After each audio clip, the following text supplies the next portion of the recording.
In Brilliant Grove, an affluent neighborhood lined with pristine lawns and towering oaks, life seemed picture perfect. The residents lived comfortably behind white picket fences, their world a haven of order and privilege.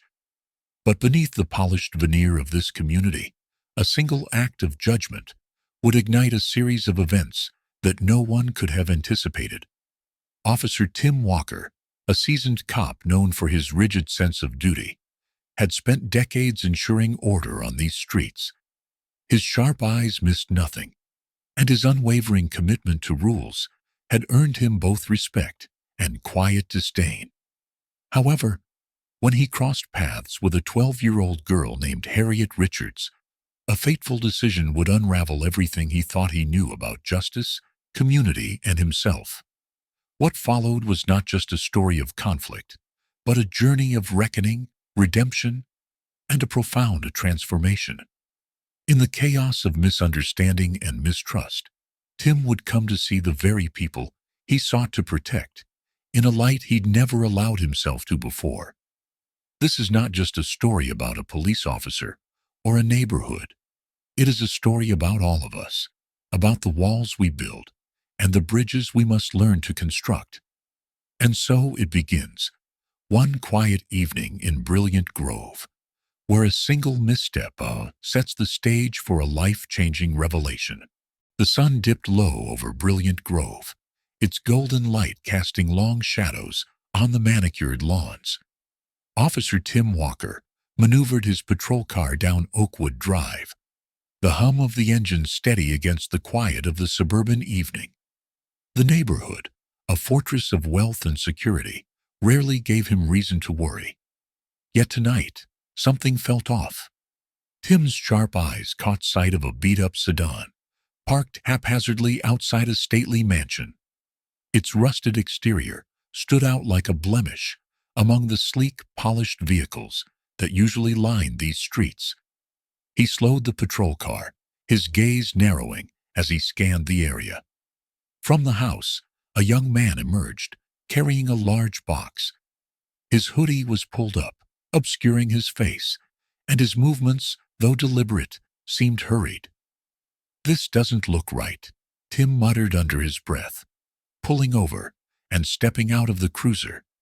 He adjusted his utility belt, his hand instinctively resting near his holster. The young man froze as Tim approached, his eyes darting nervously. "Excuse me, sir," Tim called out, his tone sharp and authoritative. "What's your business here?" The man hesitated, glancing back toward the house. "I'm just helping my aunt move some things," he said, his voice low, almost apologetic. Tim's brow furrowed. His years on the force had taught him to trust his instincts, and everything about this situation screamed trouble. "Your aunt, huh?" Tim said, his voice laced with skepticism. "Mind if I see some ID?" The man fumbled for his wallet, his hands trembling slightly as he pulled out a worn driver's license. Tim snatched it, scrutinizing the details while keeping a close eye on the man's every move. "Listen, son," Tim said coldly, handing back the ID. "I'm going to need you to put that box down and step away. Keep your hands where I can see them." The young man's eyes widened. "I haven't done anything wrong," he protested, his voice rising in panic. "My aunt can vouch for me." Tim's hand hovered near his radio. "We'll sort that out back at the station," he said. "But right now, you're acting suspicious." The man reluctantly set the box down, his shoulders slumping in defeat. Tim's fingers tightened around his handcuffs as he stepped closer, ready to enforce his authority.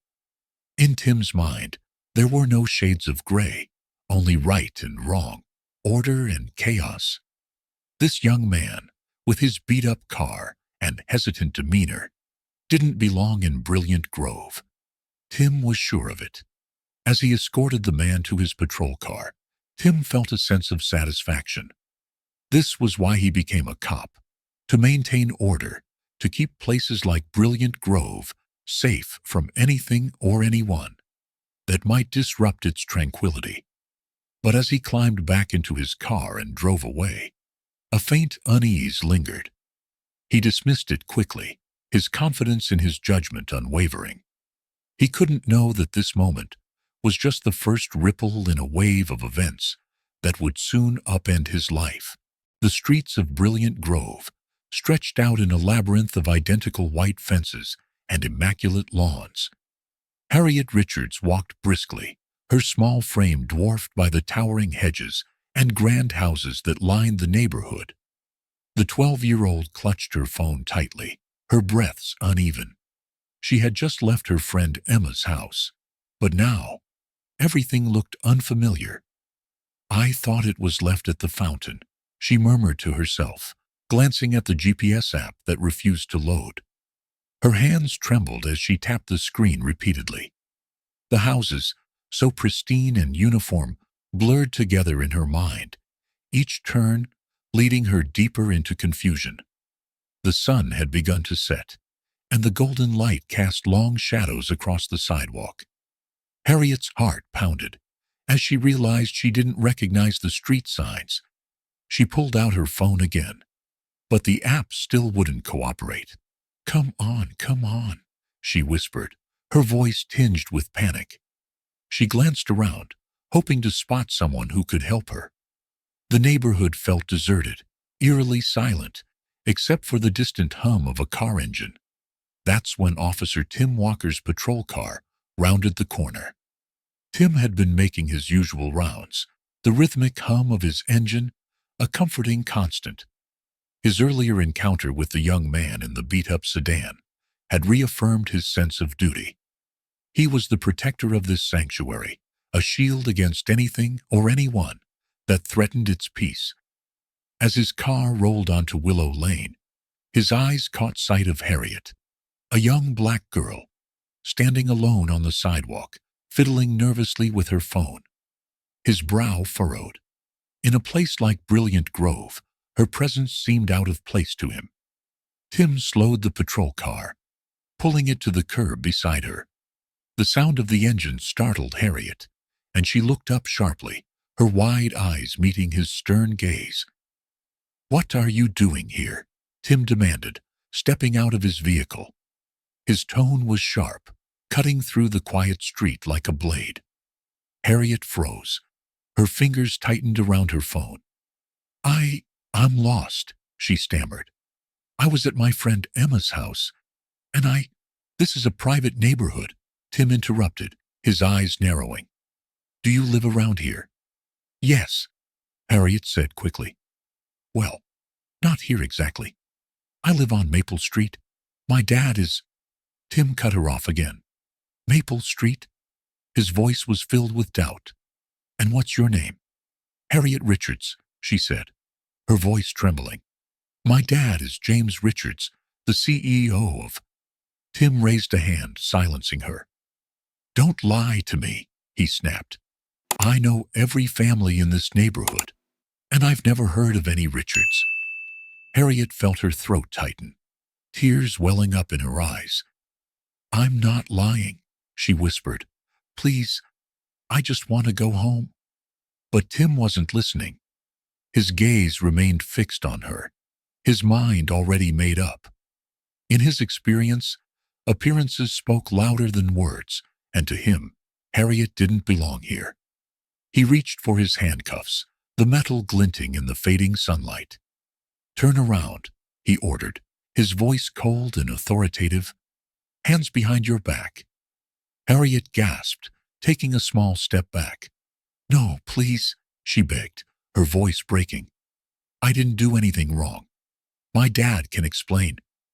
"Now," Tim barked, stepping closer. His imposing figure loomed over her, and Harriet felt her legs go weak. She turned slowly, her small hands trembling, as she placed them behind her back.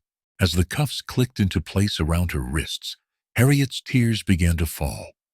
She had never felt so powerless, so small. Tim led her to the patrol car, his grip firm on her arm. The world seemed to blur around her as she climbed into the back seat, the heavy door slamming shut behind her. Through the wire mesh, separating the front and back seats, Harriet stared at Tim, her tear-streaked face a mixture of fear and confusion. "Please," she whispered, "just call my dad. He'll tell you—" "That's enough," Tim snapped, meeting her gaze in the rearview mirror. His eyes were cold, unyielding. "We'll sort this out at the station." Harriet fell silent, her small frame hunched in the corner of the seat. Outside, the familiar houses of Brilliant Grove blurred past as the car sped toward the station. Each turn of the wheels took her further from home, further from safety. The ride was silent, except for the hum of the engine. Harriet's mind raced with questions and fears. Why didn't he believe me? What will my dad think? Will anyone believe me? Tim, meanwhile, felt a sense of accomplishment. Another potential troublemaker removed from the neighborhood. He didn't consider Harriet's tears or her protests. To him, this was just another routine encounter, another day on the job. But as the patrol car pulled into the station parking lot, a small, nagging voice in the back of his mind whispered doubts. He ignored it, brushing off the unease as nothing more than fatigue. "Out," Tim ordered, opening the back door. Harriet hesitated, her legs trembling as she stepped onto the pavement. The bright lights of the station made her blink, and the harsh reality of her situation hit her like a wave. Tim guided her inside, his grip still firm on her arm. The station was bustling with activity, officers moving purposefully through the room.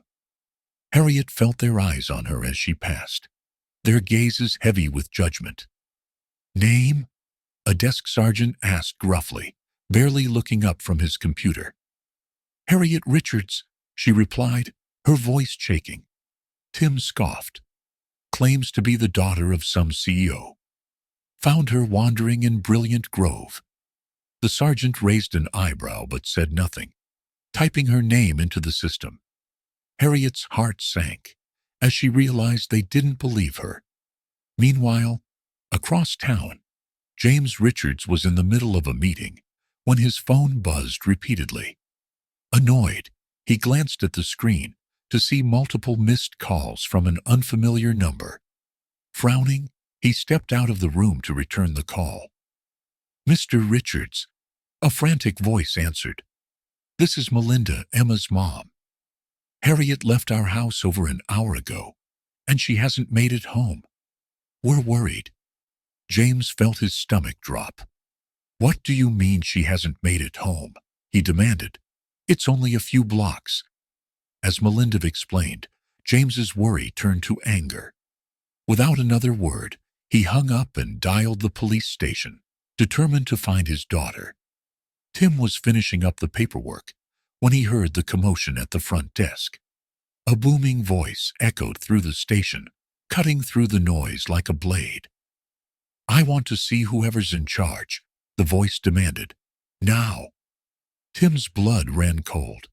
He turned to see a tall, imposing man in an expensive suit, arguing with the desk sergeant, James Richards. As Tim's colleagues began to murmur, he felt the weight of their stares. His chest tightened, a cold sweat breaking out on his forehead. He had no idea that this moment would mark the beginning of a journey that would change everything he thought he knew about himself and the world around him. The tension inside the police station was palpable. Officers paused mid-task, their conversations hushed as James Richards stormed through the front doors. His commanding presence filled the room, his sharp suit and authoritative tone an unmistakable sign that he wasn't someone to be trifled with. All eyes were on him as he approached the desk sergeant, his face a mask of fury. "I want to speak to whoever arrested my daughter," James demanded, his voice firm and unwavering. The desk sergeant looked up, startled. "Sir, if you could just—" "No," James interrupted, leaning forward. "I don't want excuses. I want to see her now."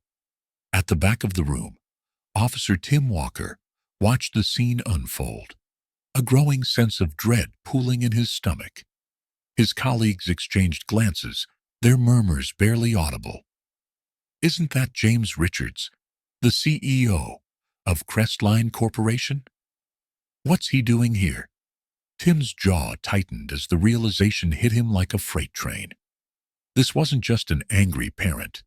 This was a man with power, influence, and connections, someone who could unravel his career with a single phone call. He stood frozen as Captain Edwards approached him, his expression grim. "Walker," the captain said, his voice low but sharp. "My office, now." Tim followed in silence, his heart pounding. As they entered the small, dimly lit office, Edwards closed the door behind them. He turned to face Tim, his gaze piercing. "Do you have any idea what kind of trouble you've landed us in?" Edwards hissed. Tim opened his mouth to respond, but the words wouldn't come. He felt like a rookie all over again, caught in a mistake he couldn't fix. "That man out there," Edwards continued, pointing toward the commotion at the front desk, "is one of the biggest donors to this department, and you've arrested his 12-year-old daughter." Tim swallowed hard, his throat dry. "She didn't belong there," he muttered defensively. You thought wrong," Edwards snapped. "Do you have any proof she was doing anything illegal? Anything at all?" Tim hesitated, his mind racing.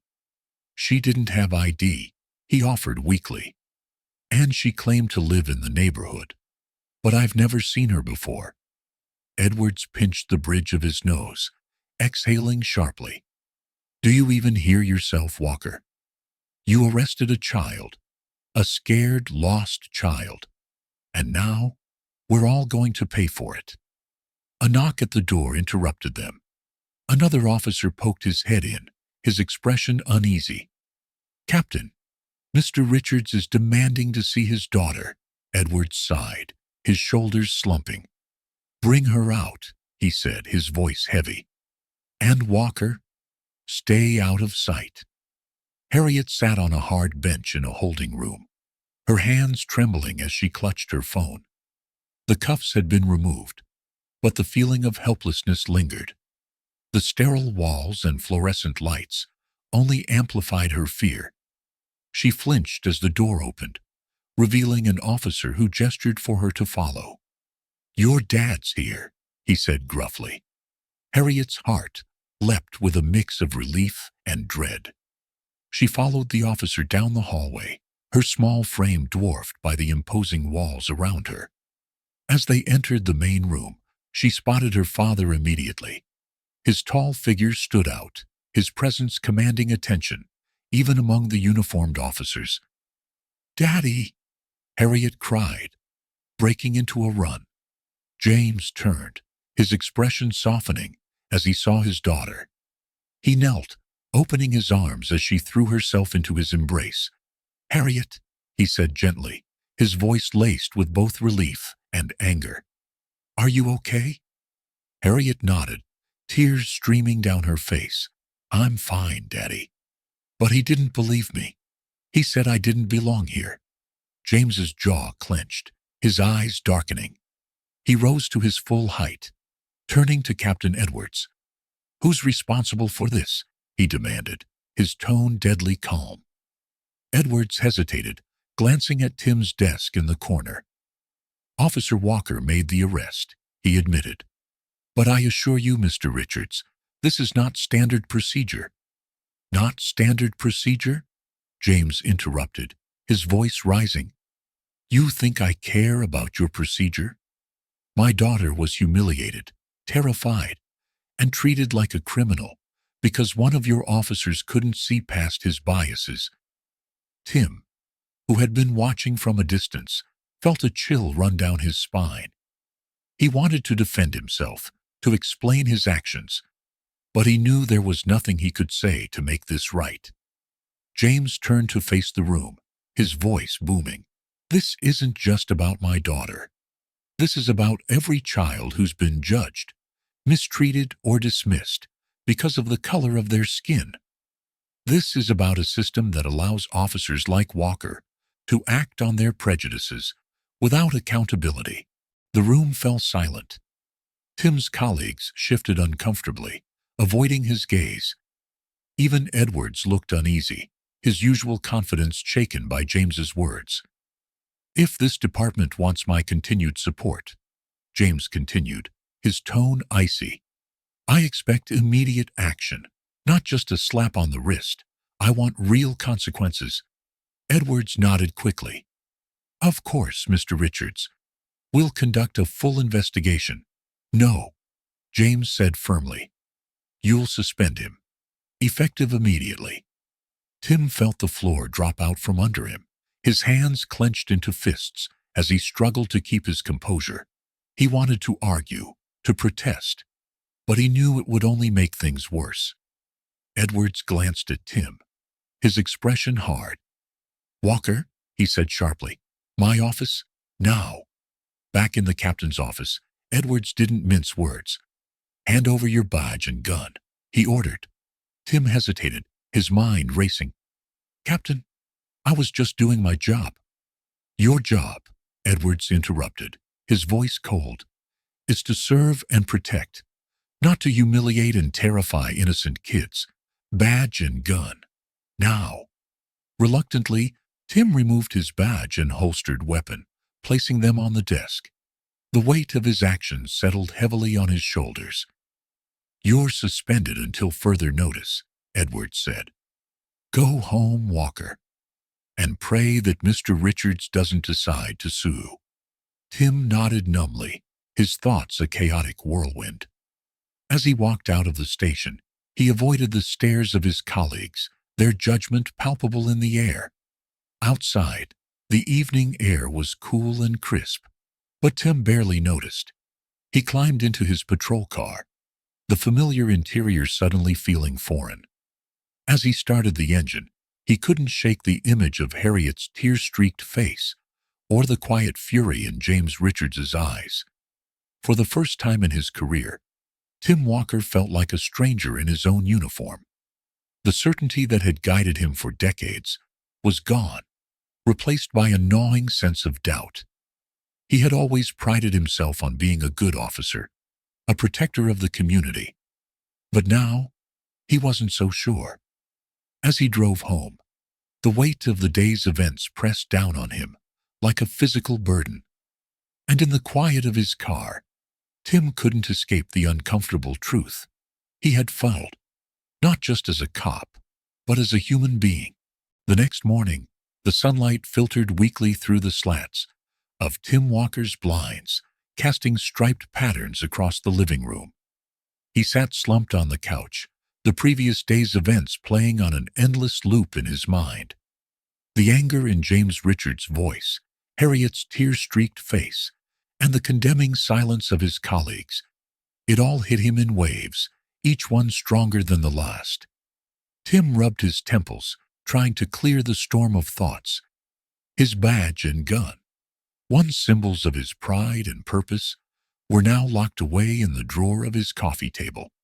Their absence from his belt, a sharp reminder of his suspension.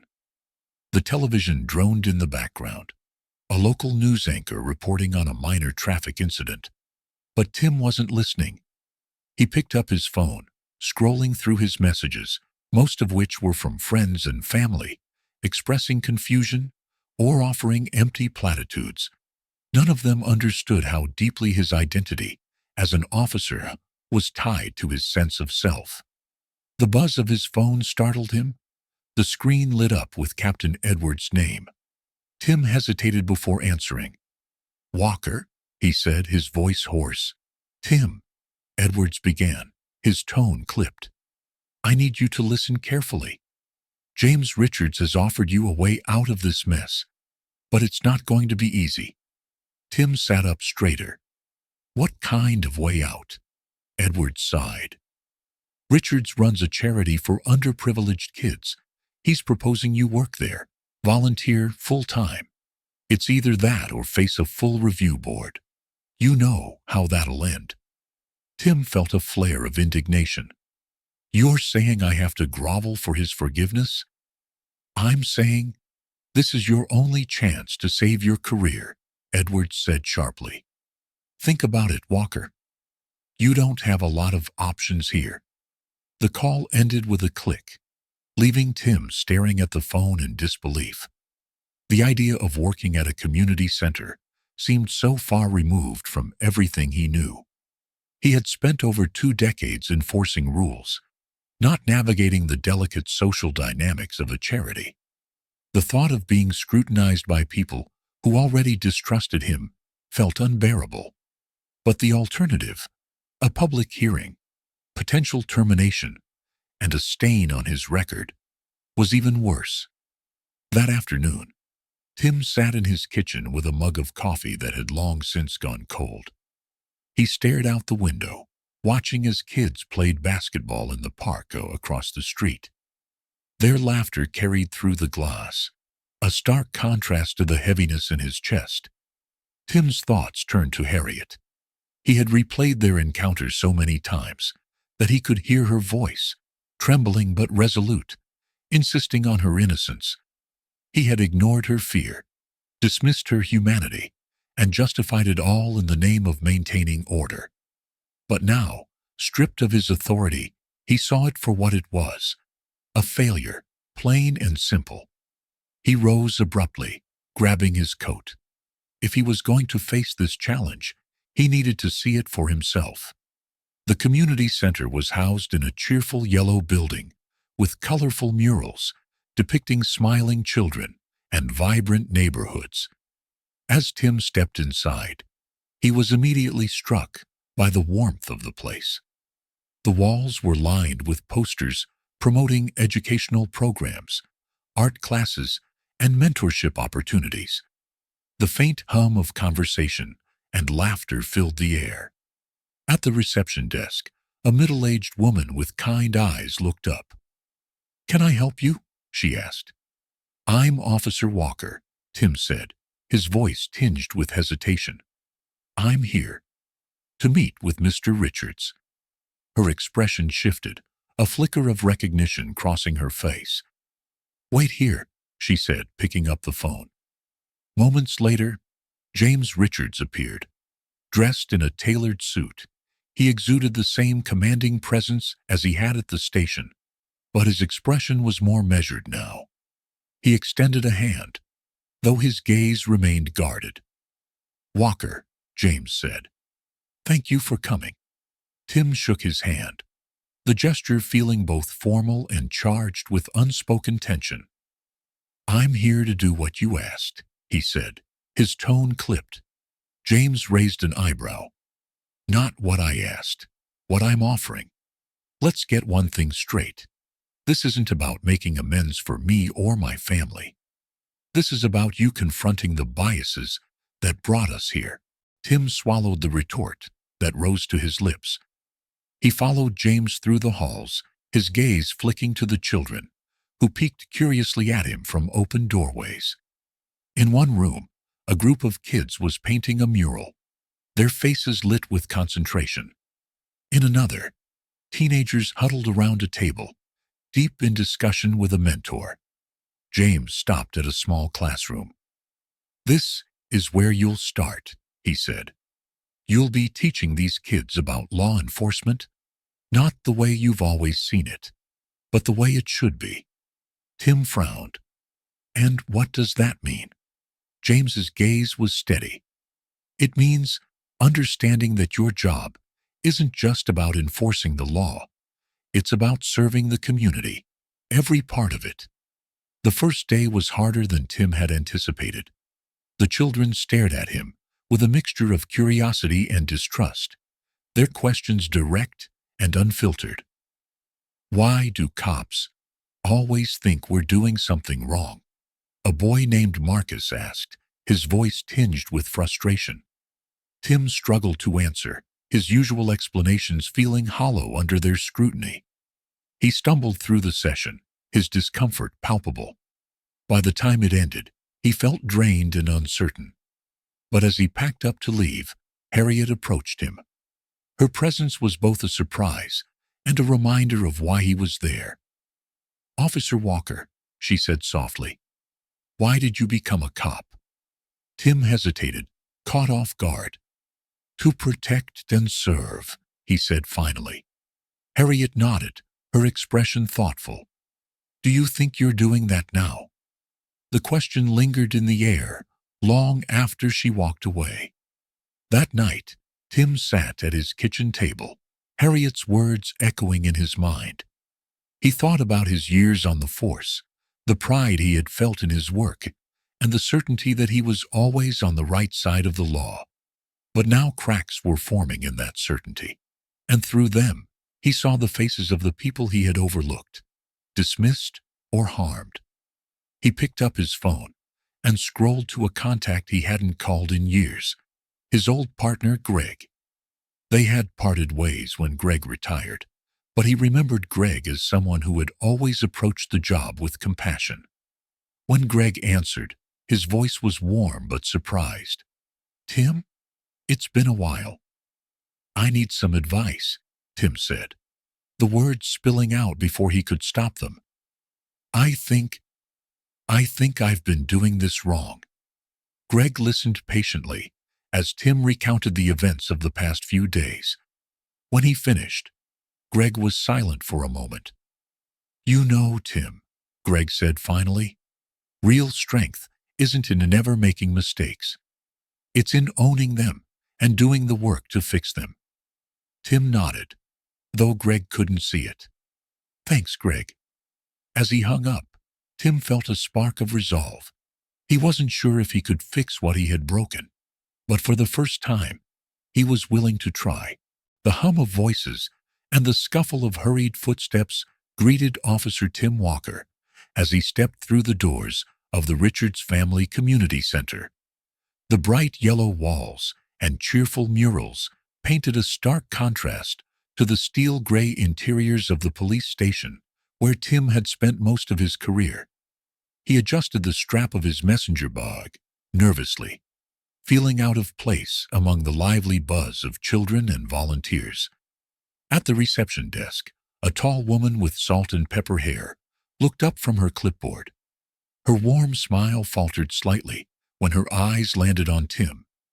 You must be Officer Walker, she said, her tone polite but cautious.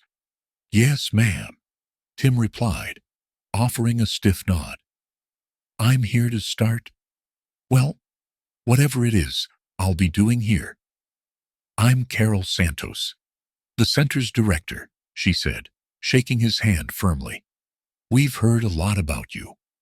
Her words carried a subtle weight, and Tim couldn't tell if it was curiosity, judgment, or something in between. Follow me. Mr. Richards asked me to get you started. Carol led him down a bright hallway lined with children's artwork. The drawings depicted families, homes, and stick-figure police officers with smiling faces. Tim couldn't help but feel the irony twist in his gut as he passed them. How many of these kids would actually trust someone like him after what had happened? They stopped outside a classroom where a group of children was gathered around a large table.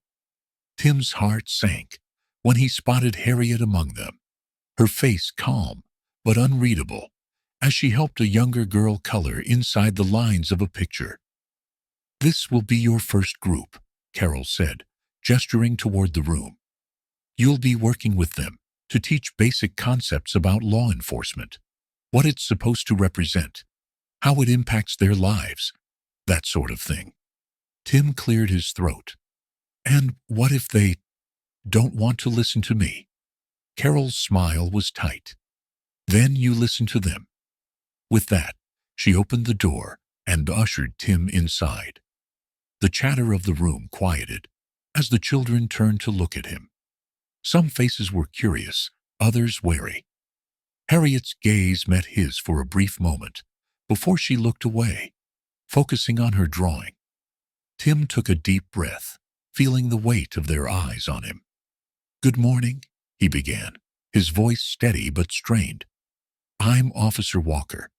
I'll be spending some time here with you, talking about what it means to be a police officer and how we can work together to build trust. The silence that followed was deafening. A boy with curly hair and a skeptical expression raised his hand. "Why should we trust you?" he asked bluntly. Tim hesitated, his prepared speech crumbling under the weight of the boy's question. "That's a fair question," he admitted. "I've made mistakes, big ones, but I'm here to learn from them and from you." Harriet looked up at him then, her eyes searching his face. She didn't say anything, but the faintest flicker of acknowledgement crossed her features. The first session was grueling. The children's questions were unfiltered and often cutting. "Why do cops always think we're bad?" asked Jasmine, a girl with braids and a fierce glare. "My brother got stopped last week, and he didn't do anything wrong," Marcus added, his voice tinged with frustration. Tim struggled to respond, every explanation he attempted sounding hollow. By the time the session ended, he felt like he had been through a battlefield. The children filed out, their expressions a mix of curiosity and distrust. Harriet lingered at the back of the room, packing up her supplies. "Harriet," Tim called softly. She turned to look at him, her face calm but guarded. "I'm sorry," he said, the words catching in his throat.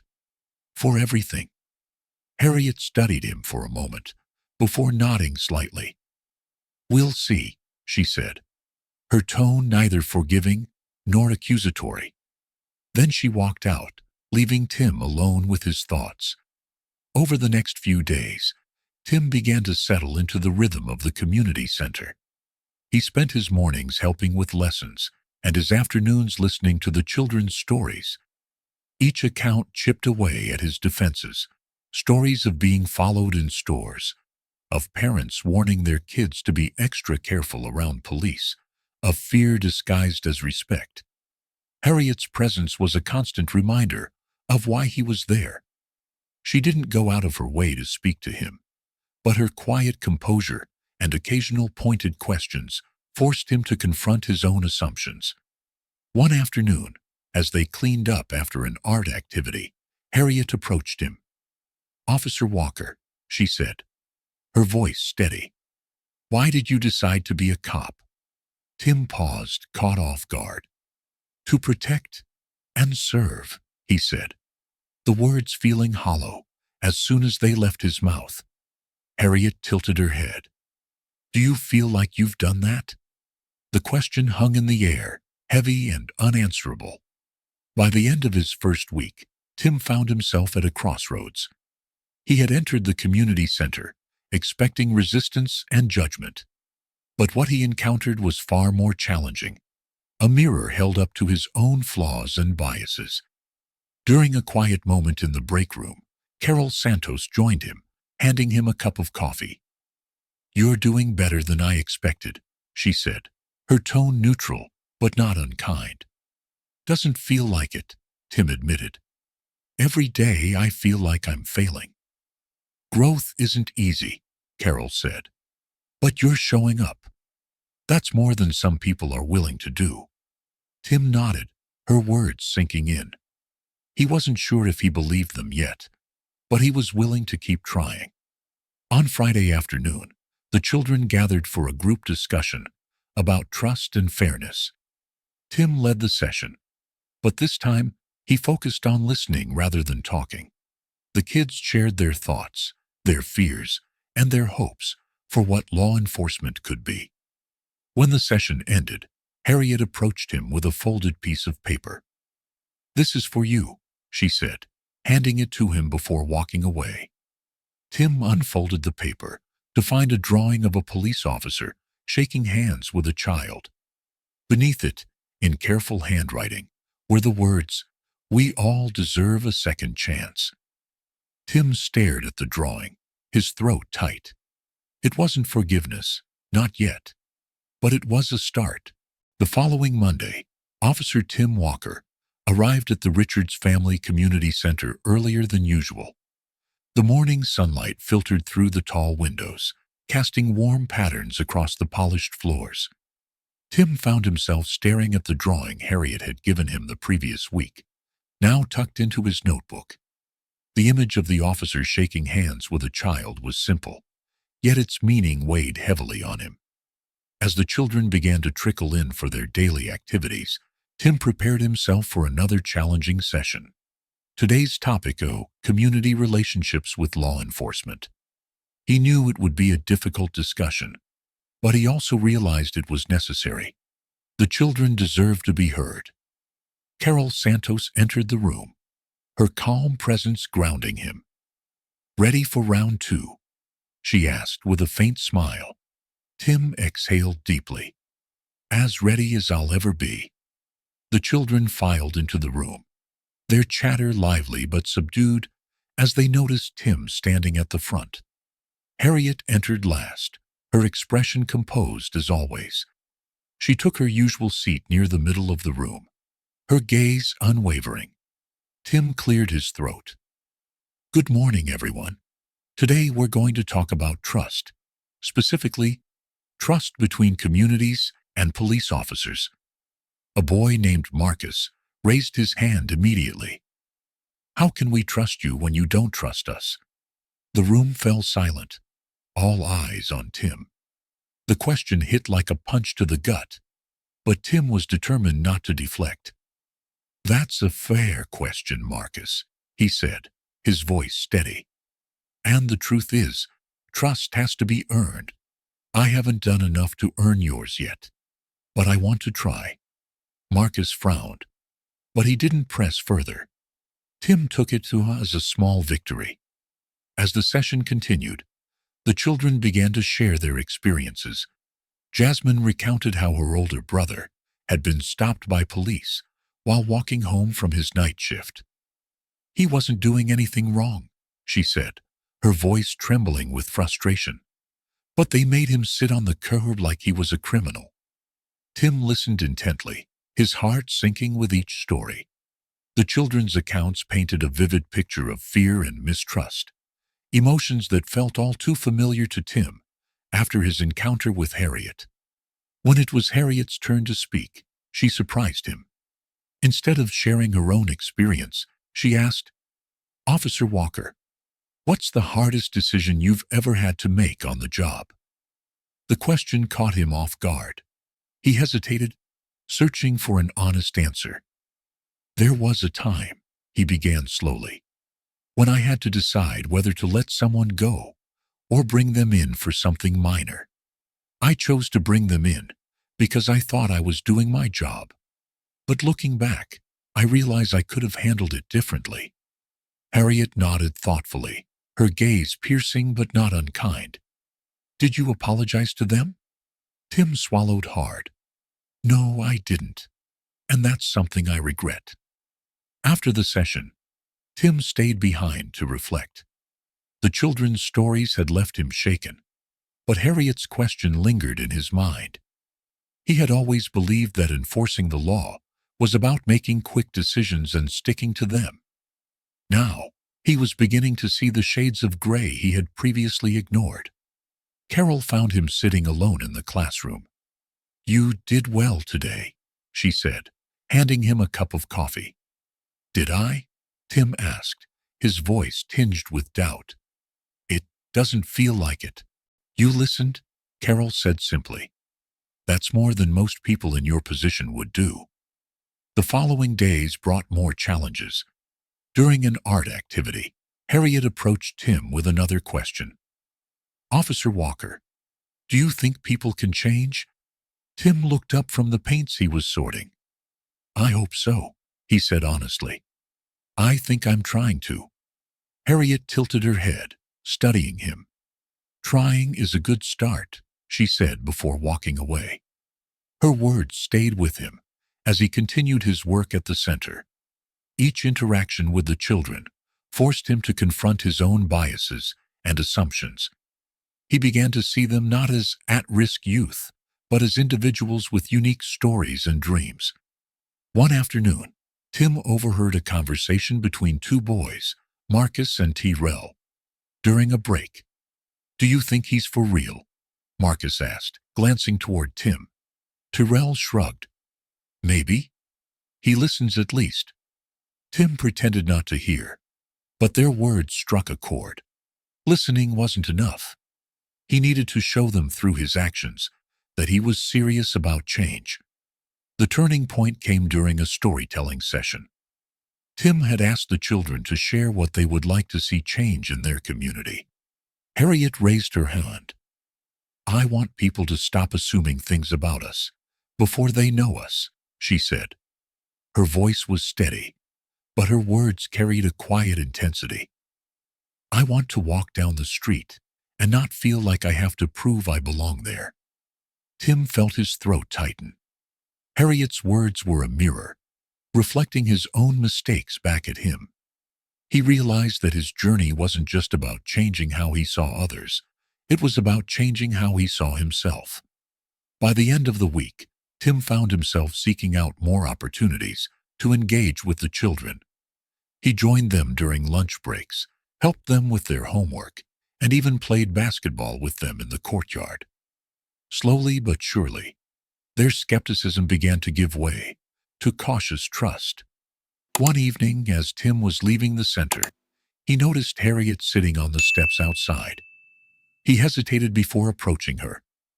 "Harriet," he said softly, "can I sit?" She nodded, and he lowered himself onto the step beside her. For a moment, they sat in silence, watching the sun dip below the horizon. "Thank you," Tim said finally, "for giving me a chance." Harriet turned to him, her expression unreadable. "It's not about chances, Officer Walker. It's about what you do with them." Her words were a challenge, but they also carried a hint of hope. Tim nodded, feeling the weight of her trust settle on his shoulders. "I won't let you down," he promised. As Harriet stood to leave, she paused and looked back at him. "We'll see." Tim watched her walk away, the faintest hint of a smile tugging at his lips. For the first time, he felt like he was beginning to understand what it meant to truly serve his community. The morning after his public apology, Officer Tim Walker arrived early at the Richards Family Community Center. He parked his car at the far end of the lot, taking a moment to gather himself. The echoes of applause from the previous day rang faintly in his mind, a mixture of relief and resolve washing over him. The road ahead was still uncertain, but he felt a renewed determination to face it head on. Tim stepped inside the center, greeted by the familiar hum of children's chatter and the smell of freshly brewed coffee. He noticed Harriet sitting in a corner, helping a younger girl with her homework. Despite her quiet demeanor, Harriet's presence had become a constant source of grounding for Tim. Her kindness, even in the face of his mistakes, reminded him why he was here. "Morning, Officer Walker," Carol Santos called from the front desk. "Busy day ahead. We've got the mentorship session starting in an hour." Tim nodded, his nerves coiled tightly. This session wasn't just about teaching. It was about confronting his past and taking accountability in front of the very community he had wronged. The room was filled with parents and children, their eyes fixed on Tim as he stood at the front. He had prepared for this moment, but still felt the weight of their expectations pressing down on him. Harriet sat in the front row, her gaze steady and encouraging. "Thank you all for being here," Tim began, his voice steady but tinged with emotion. "I wanted to speak to you today about accountability, not just as a police officer, but as a person. Over the past few weeks, I've learned more than I ever thought possible, honestly, about this community, about your experiences, and about myself." Tim's eyes scanned the room, landing on Marcus and his family, then the boy he had startled at the fair. Their expressions were guarded, but there was a flicker of curiosity in their eyes. "I made a mistake at the fair," Tim continued. "It wasn't just a lapse in judgment. It was a failure to act in a way that aligns with the values I'm trying to uphold. For that, I am deeply sorry." He paused, letting the weight of his words settle over the room. "But I don't want this to be about apologies alone. I want to show you through my actions that I can do better." After the session, Tim joined a group of children for an art activity. They were designing posters about fairness and justice, and Tim sat among them, listening to their ideas. "What do you think justice means, Officer Walker?" a boy named Tyrell asked, his crayon pausing mid-stroke. Tim thought for a moment, choosing his words carefully. "Justice means treating everyone with respect and understanding. It means listening before judging and being willing to admit when you're wrong." Harriet, who had been quietly working on her poster, looked up and met Tim's gaze. "Justice also means giving people second chances," she said softly, her words carrying more weight than she realized. Tim smiled at her, a small but genuine smile that held gratitude. "You're absolutely right, Harriet." Later that afternoon, Tim found himself in a one-on-one conversation with Marcus.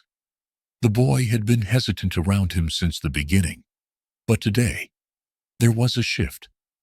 "Can I ask you something, Officer Walker?" Marcus began, his voice cautious. "Of course," Tim replied. "Why did you become a police officer?" Tim hesitated, caught off guard by the question.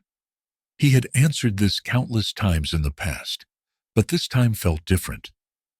"I wanted to make a difference," he said finally.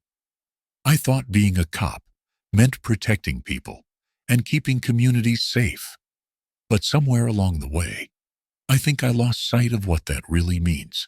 But the damage was done." Nearby parents began to pull their children closer, the warmth of the earlier interactions cooling rapidly. Tim felt the weight of their wary glances, the whispers that began to ripple through the crowd. Harriet witnessed the scene from a distance. Her expression wasn't one of anger, but of quiet disappointment. She approached Tim as the boy and his parents walked away. "What happened?" she asked softly. Tim sighed, running a hand through his damp hair. "I messed up," he admitted. "Old habits die hard, I guess." Harriet studied him for a long moment. "You're not perfect, Officer Walker," she said. "But that doesn't mean you should stop trying." Word of the incident spread quickly.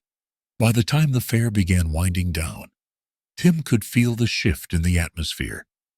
Parents who had been laughing with him earlier now avoided eye contact, their smiles replaced by polite nods. The trust he had worked so hard to build felt like it was slipping away. As the event drew to a close, Tim helped the other volunteers clean up, his movements heavy with regret. Harriet approached him once again, this time with a small notebook in hand. "I've been keeping track of the things you've done right," she said, handing it to him. Tim looked down at the notebook, flipping through pages filled with careful handwriting. Each entry listed a moment when he had shown kindness, listened to someone's story, or helped a child feel safe. The simple, heartfelt gestures he had forgotten in the shadow of his mistakes. "Why are you showing me this?" he asked, his voice thick with emotion. Harriet met his gaze evenly. "Because one mistake doesn't erase all the good you've done. But it's up to you to make sure the good outweighs the bad." Her words struck deep, and Tim felt a flicker of hope reignite. He wasn't done yet. That evening, as he sat in his car outside the community center, Tim stared at the notebook Harriet had given him. The weight of his mistake still pressed heavily on him, but so did the realization that his journey wasn't over. He had a choice, to let his lapse define him or to use it as fuel to do better. Taking a deep breath, Tim opened his phone and called Carol Santos. "Carol, I need your help," he said. "I want to address what happened today, publicly." The next day, Tim stood in front of a small crowd of parents and children from the fair. His hands trembled as he gripped the microphone, but Harriet's steady gaze from the front row gave him the courage to speak. "I want to start by saying I'm sorry," he began, his voice carrying over the hushed crowd. "Yesterday I made a mistake. I reacted out of instinct, not understanding, and I hurt someone in the process." He looked directly at the young boy and his family, who were seated together. "To you and your family, I want to apologize. My actions were wrong, and I'm committed to doing better." The crowd listened in silence as Tim continued. "I've spent the past few weeks learning from this community, and one thing I've realized is that trust isn't given, it's earned. I hope you'll allow me the chance to earn it back." When he finished, there was a moment of quiet before Harriet stood and began clapping. One by one, others joined her until the sound of applause filled the room. It wasn't the sound of complete forgiveness, but of cautious hope. Tim stepped off the stage, his chest tight with emotion. Harriet met him at the edge of the crowd, her smile soft but genuine. "That's a start," she said. Tim nodded, feeling the weight of her words. He wasn't perfect, but he was learning. And for the first time, he truly believed he could change. The morning after his public apology, Officer Tim Walker arrived early at the Richards Family Community Center. He parked his car at the far end of the lot, taking a moment to gather himself. The echoes of applause from the previous day rang faintly in his mind, a mixture of relief and resolve washing over him. The road ahead was still uncertain, but he felt a renewed determination to face it head-on. Tim stepped inside the center, greeted by the familiar hum of children's chatter and the smell of freshly brewed coffee. He noticed Harriet sitting in a corner, helping a younger girl with her homework. Despite her quiet demeanor, Harriet's presence had become a constant source of grounding for Tim. Her kindness, even in the face of his mistakes, reminded him why he was here. "Morning, Officer Walker." Carol Santos called from the front desk. "Busy day ahead. We've got the mentorship session starting in an hour." Tim nodded, his nerves coiled tightly. This session wasn't just about teaching.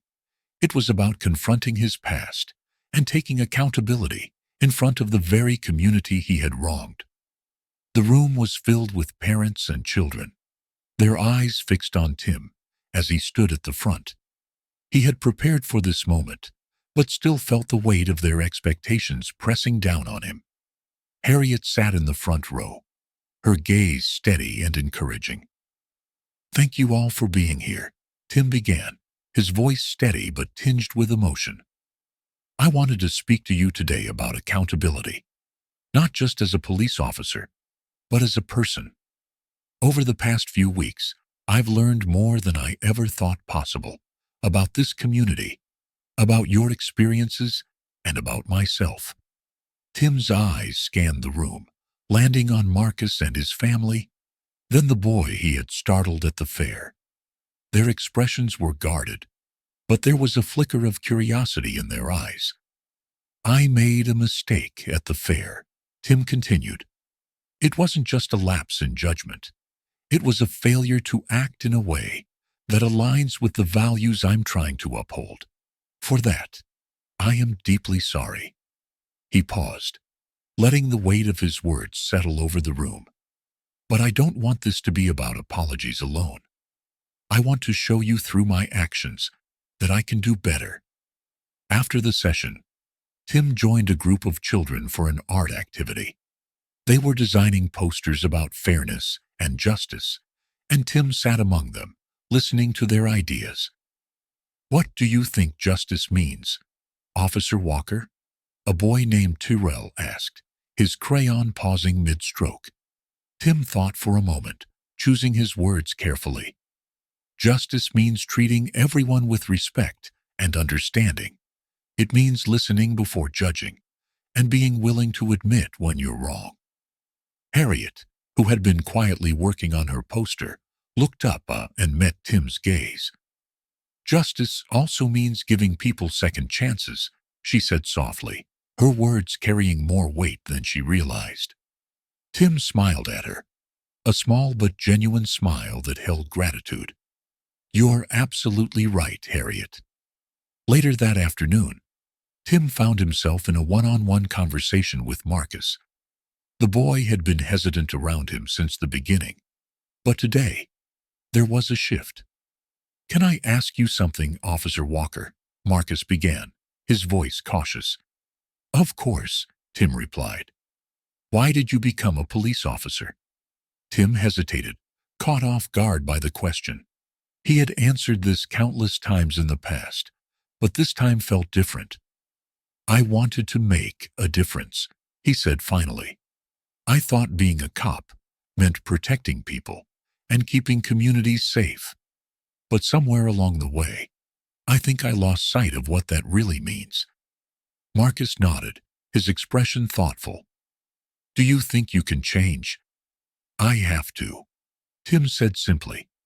"For myself, and for this community." The day ended with a surprise visit from James Richards. He arrived at the community center with a calm yet purposeful air, his presence commanding attention. Tim greeted him nervously, unsure of what to expect.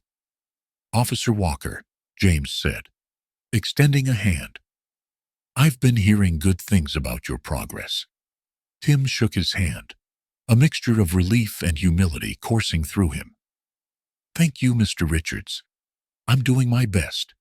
James nodded, his gaze steady. "I can see that. But remember, this isn't just about making amends. It's about becoming the kind of person who doesn't need to make amends in the first place." The words struck a chord with Tim, reminding him of the long journey still ahead. As the weeks went on, Tim became a fixture at the community center. He led discussions, organized events, and most importantly, listened. He listened to the children's stories, their fears and their dreams. He listened to the parents who cautiously began to share their concerns about law enforcement. And he listened to Harriet, whose quiet wisdom continued to guide him. One afternoon, during a discussion about community safety, Harriet raised her hand. "Officer Walker," she said, "what do you think is the most important thing a police officer can do for a community?" Tim paused, the room falling silent as everyone waited for his answer. "I think the most important thing is to build trust," he said finally, "because without trust, there can't be real safety or justice." The room nodded in quiet agreement, and Tim felt a sense of validation he hadn't expected. He was no longer just a visitor in this community, he was becoming part of it. Tim's efforts culminated in a small but significant milestone. The Richards Family Community Center hosted a meeting between local law enforcement and community members, an event that Tim helped organize. It was an evening of open dialogue, where fears and frustrations were voiced, but so were hopes and solutions. As Tim looked around the room, he saw the beginnings of change, not just in himself, but in the relationships being forged between the police and the community. Harriet sat beside her father, her expression one of quiet pride. By the end of the night, as the attendees began to leave, Harriet approached Tim. She handed him a small card, her handwriting neat and deliberate. "Thank you," it read, "for listening, for learning, for trying." Tim looked up at her, his throat tight with emotion. "Thank you, Harriet, for everything." As the chapter closed, Tim stood outside the community center, looking up at the night sky. The road to redemption was far from over, but for the first time he felt ready to face it. With Harriet's quiet support and the cautious acceptance of the community, Tim knew he was on the right path, a path not just of change, but of purpose. The morning sun streamed through the windows of the Richards Family Community Center, casting a warm glow over the bustling activity inside. Officer Tim Walker stood in the hallway, his uniform replaced by a simple collared shirt and slacks, a deliberate choice to make himself more approachable. Today marked the beginning of his mentorship program, and though he had spent countless nights preparing, he felt a nervous energy buzzing through him. Tim's journey from a rigid by-the-book officer to someone who sought understanding over judgment, was far from complete, but the foundation was solidifying. The mentorship role wasn't just a duty. It was an opportunity to reshape his relationship with the community, and more importantly, with himself. Tim's first mentee was a young boy named Javier, a bright but guarded 13-year-old who had a knack for asking hard-hitting questions. During their first meeting, Javier crossed his arms and leaned back in his chair, his expression skeptical. "So, why do you care now?" Javier asked bluntly, his dark eyes fixed on Tim. The question caught Tim off guard, but he appreciated Javier's honesty. He leaned forward, resting his elbows on the table. "Because I've realized that the way I've been doing things wasn't right," Tim admitted. "I made mistakes, big ones, and I'm here to learn how to do better. But more than that, I want to help kids like you see the police as allies, not enemies." Javier studied him for a moment before nodding slowly. "All right, we'll see." Their conversation marked the beginning of a tentative but growing bond. Over the weeks, Tim discovered that Javier dreamed of becoming a lawyer, inspired by his mother, who had struggled against systemic injustices. The boy's resilience and determination inspired Tim, pushing him to dig deeper into his own motivations and biases. Harriet remained a quiet but impactful presence in Tim's journey. During a group discussion about fairness and accountability, she raised a point that left the room in thoughtful silence. "Sometimes," Harriet said, her voice calm but firm, "it's not just about apologizing for what went wrong. It's about asking, what can I do to make sure it doesn't happen again?"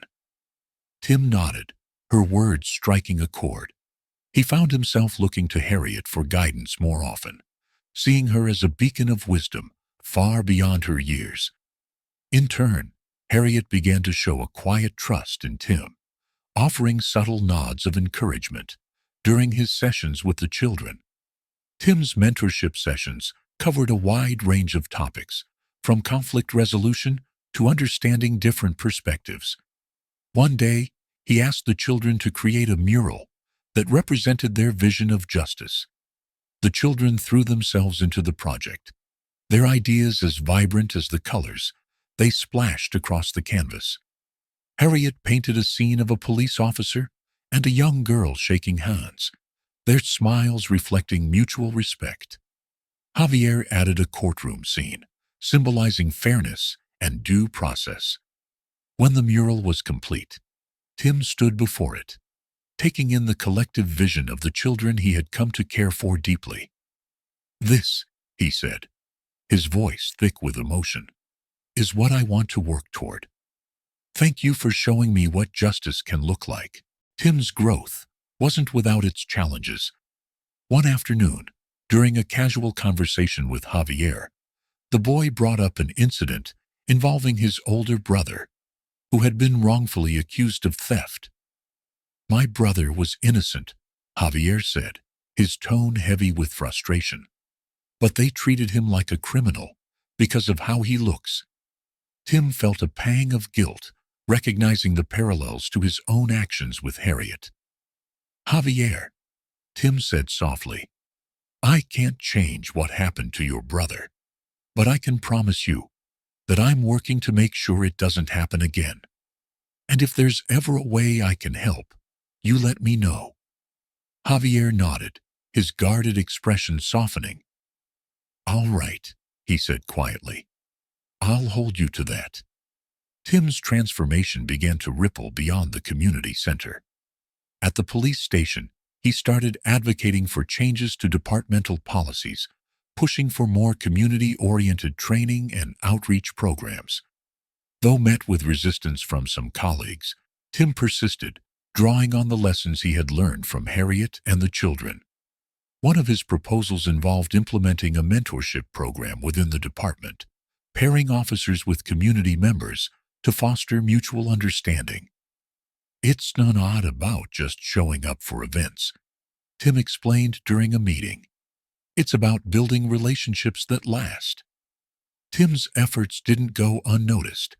One evening, after a particularly successful mentorship session, Harriet approached him with a shy smile. "You're doing a good job, Officer Walker," she said simply. Tim felt his throat tighten.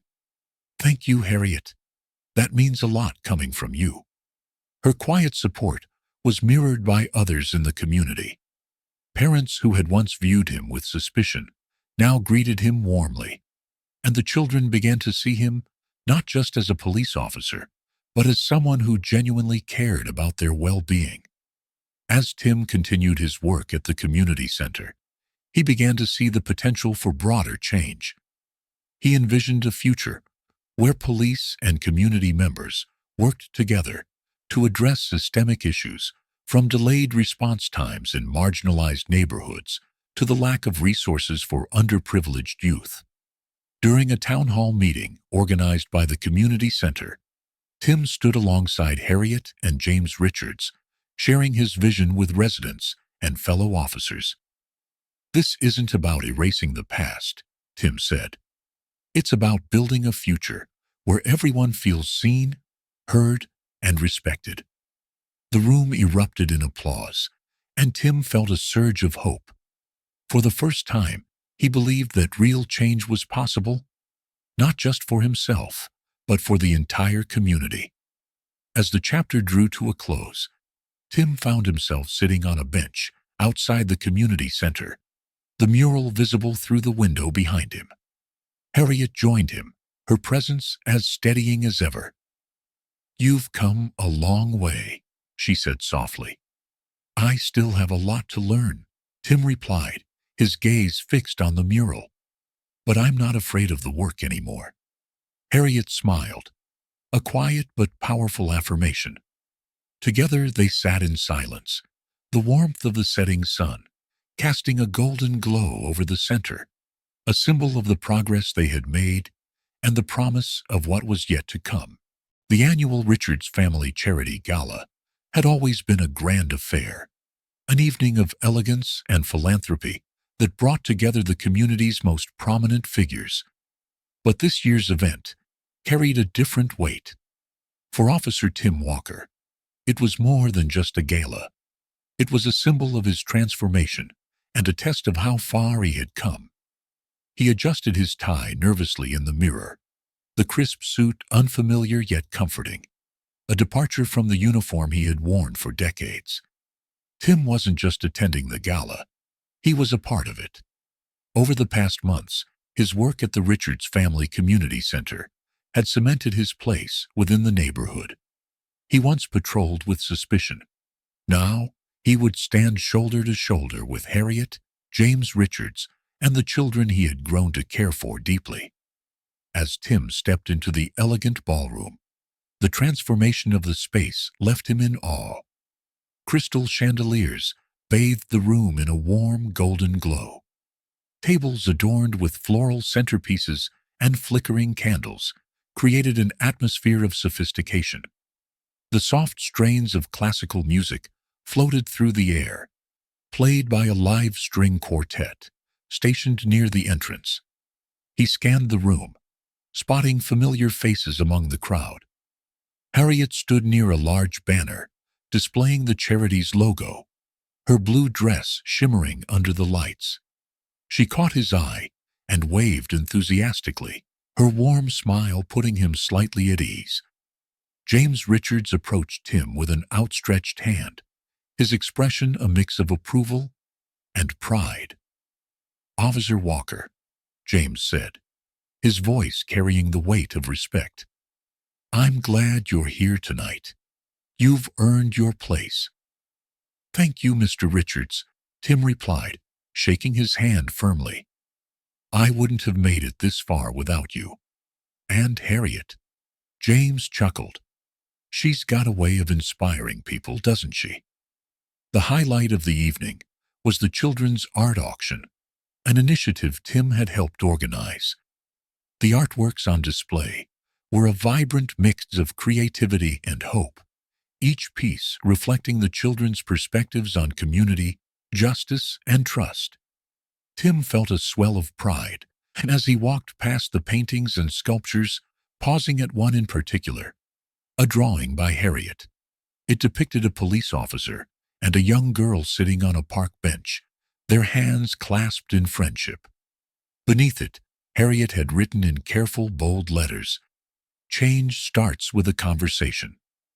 The auction began with enthusiastic bidding.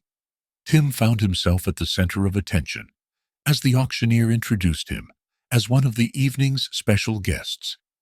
"This next piece," the auctioneer announced, gesturing toward Harriet's drawing, "is a symbol of the progress we've made together. Let's start the bidding at $200. Hands shot up around the room, and the bidding quickly escalated. Tim watched in amazement as Harriet's drawing became the most sought-after item of the night, eventually selling for $2,000. The crowd erupted in applause as Harriet beamed with pride, her eyes meeting Tim's in a silent acknowledgement of their shared journey. As the evening progressed, Tim mingled with the attendees, many of whom approached him with words of encouragement and gratitude. However, not everyone was as welcoming. Near the dessert table, Tim overheard a group of guests discussing his presence. "Do you really think he's changed?" one man muttered, his tone skeptical. "A few months at a charity doesn't erase years of prejudice."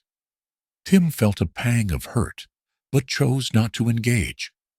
Harriet, who had been nearby, caught the exchange and approached him with a reassuring smile. "Don't let them get to you," she said softly. "The people who matter can see the difference." Her words bolstered Tim's resolve.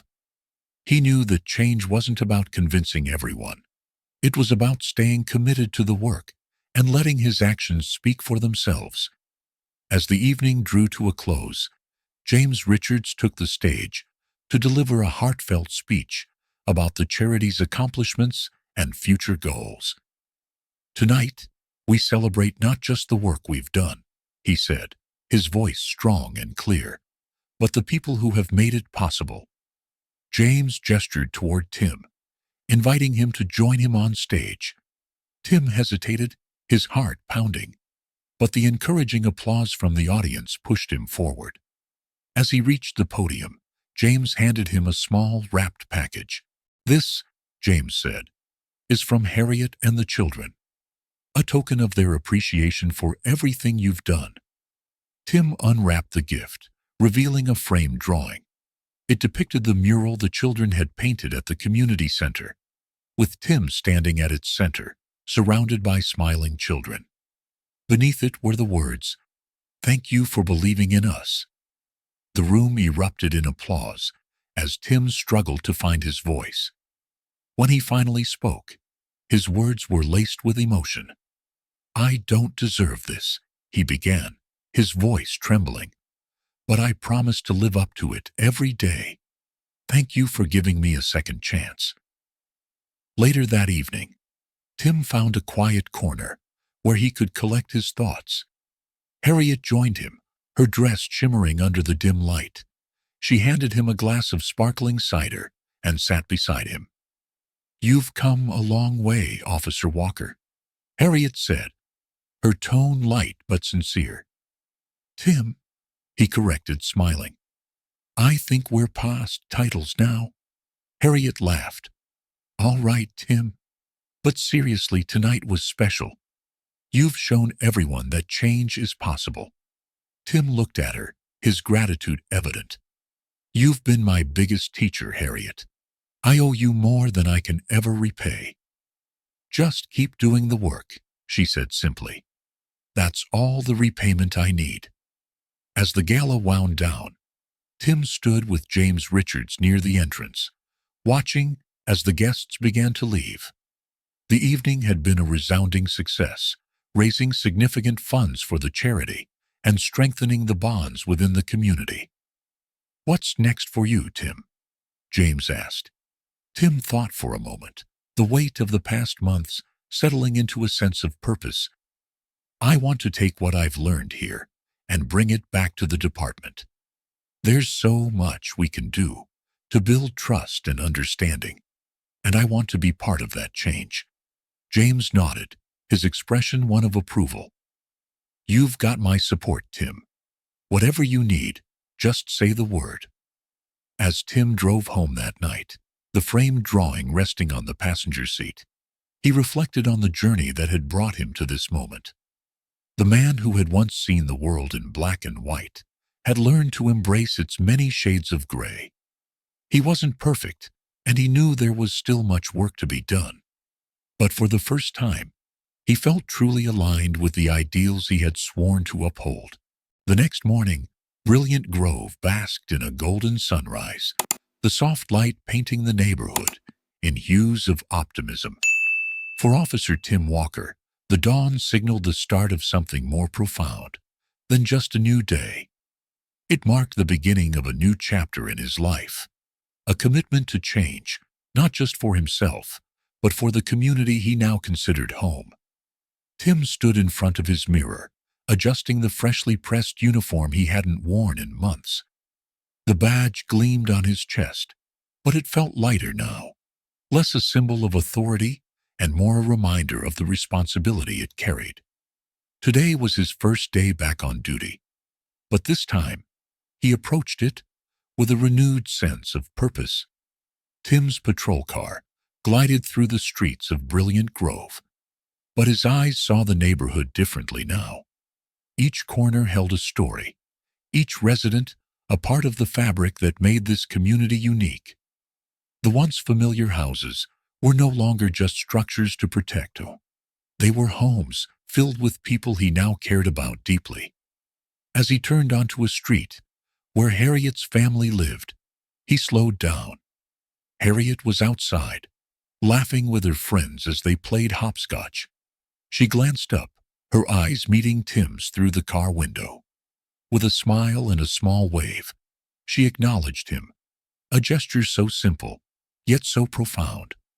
It was a moment of quiet forgiveness and mutual respect, one that spoke volumes without words. Tim rolled down his window. "Morning, Harriet." "Morning, Tim," she replied, her voice bright with warmth. "Ready to make a difference?" He nodded, his heart swelling with gratitude. One day at a time. Later that day, Tim attended a meeting at the Richards Family Community Center, now a hub for collaboration between the police and the neighborhood. The room buzzed with energy as residents, officers, and community leaders gathered to discuss new initiatives aimed at fostering trust and understanding. James Richards stood at the front, addressing the group. "We've seen incredible progress over the past few months, thanks in no small part to the efforts of Officer Walker. But this is just the beginning. Today, we're here to lay the foundation for lasting change." Tim felt a surge of pride as the room erupted in applause. When James invited him to speak, he hesitated for a moment, the weight of the moment pressing on him. Then, taking a deep breath, he stepped forward. "Thank you," Tim began, his voice steady but emotional. "I've spent a lot of time reflecting on my journey, and one thing has become clear.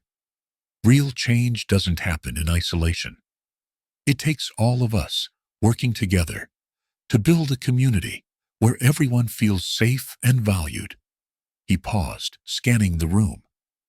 "I've learned so much from all of you, especially the children at the community center. They've taught me that trust isn't given, it's earned, and I'm committed to earning it every day, not just as a police officer, but as a member of this community." That evening, Tim visited the mural painted by the children during the community fair. The vibrant colors had faded slightly under the sun, but the message remained clear. Together, we are stronger. Standing before the mural, Tim allowed himself a moment of quiet reflection. He thought about the man he had been, a rigid enforcer of rules who saw the world in absolutes. That version of Tim had made mistakes, hurt people, and failed to see the humanity in others. But Harriet, James, and the children had shown him a different path. Lost in thought, Tim didn't notice Harriet approaching until she was beside him. She held a sketch pad in her hands, her expression thoughtful. "Tim," she said softly, "I wanted to show you something." She opened the sketch pad to reveal a new drawing. It depicted two hands, one large and strong, the other small and delicate, clasped together. Beneath it, she had written, "Every step forward matters." Tim felt his throat tighten as he studied the drawing. "Harriet, this is beautiful," he said, his voice thick with emotion. "It's for you," she replied, "to remind you that even when it feels hard, you're making a difference."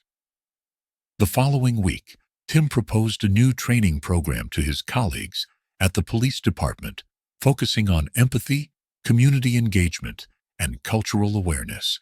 Drawing from his experiences at the community center, he emphasized the importance of listening and building relationships.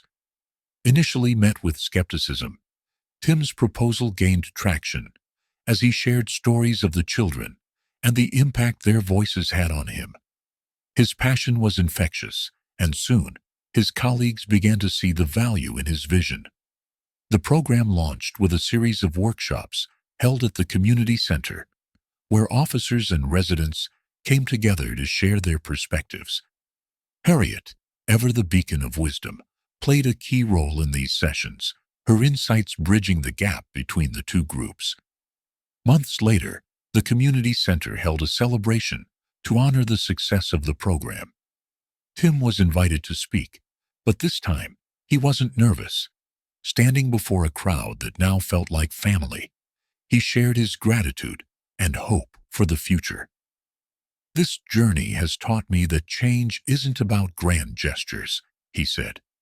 "It's about the small, everyday choices we make to see the best in each other. It's about listening, learning, and growing together." The crowd erupted in applause, and Tim felt a sense of fulfillment, unlike anything he had experienced before. Harriet presented him with yet another drawing, this one featuring a police badge surrounded by a circle of smiling children. Beneath it were the words, "Protect and serve with kindness." On a quiet evening, Tim set out on patrol once again. His perspective forever changed. The streets of Brilliant Grove felt different now, less a territory to monitor and more a community to nurture. Each house he passed represented not just a structure, but a story, a life, a connection.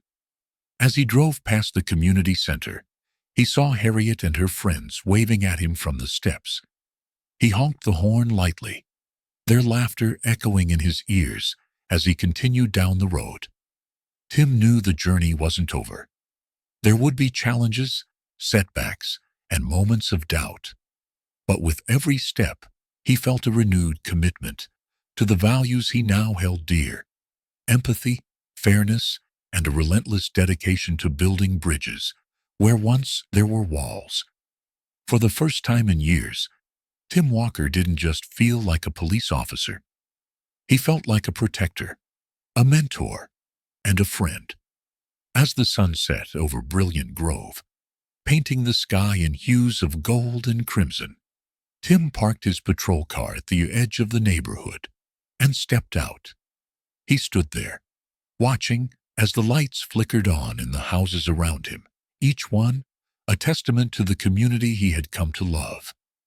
Tim closed his eyes, the weight of his badge no longer a burden, but a privilege. With a deep breath, he turned back to his car, ready to face whatever lay ahead, not as the man he had been, but as the man he had become. As the story of Officer Tim Walker's transformation comes to an end, it's your turn to join the conversation. What do you think about his journey? Did his story inspire you or spark any thoughts about change, forgiveness, and the power of community? Share your thoughts in the comments below. We'd love to hear from you. And don't stop here. This is just one chapter of many more stories that explore resilience, redemption, and the human spirit.